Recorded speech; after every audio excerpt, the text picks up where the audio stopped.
भारतीय सेना का एक जवान अपनी पत्नी के साथ चिड़ियाघर घूमने आया होता है और चिड़ियाघर में सब कुछ सामान्य चल रहा होता है और इधर जवान अपनी पत्नी के साथ कैंटीन में बैठकर चाय और समोसे के मज़े ले रहा होता है। तभी अचानक चिड़ियाघर का एक सिक्योरिटी गार्ड जवान के पास रोते हुए आता है और बोलता है, सर, एक शेर अपने पिंजरे से आज़ाद हो गया है। ये सुनते ही जवान सबसे पहले चिड़ियाघर की इमरजेंसी बेल को ऑन करता है।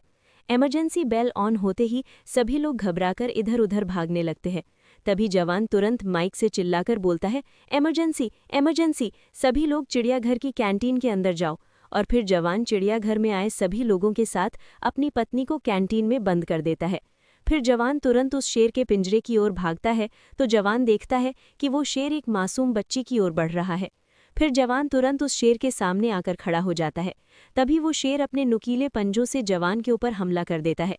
तभी शेर का एक पंजा जवान के सीधा मुंह पर आकर लगता है और जवान बुरी तरह से घायल हो जाता है। लेकिन जवान हार नहीं मानता और उस शेर को उठाकर वहीं पटक देता है। और फिर जवान तुरंत एक बेहोशी का इंजेक्शन शेर के लगा देता है और फिर वो शेर तुरंत वहीं पर शांत हो जाता है। इसी के साथ जवान सभी लोगों की जान सुरक्षित बचा लेता है। अगर आपने फिर भी जवान के लिए लाइक और सब्सक्राइब नहीं किया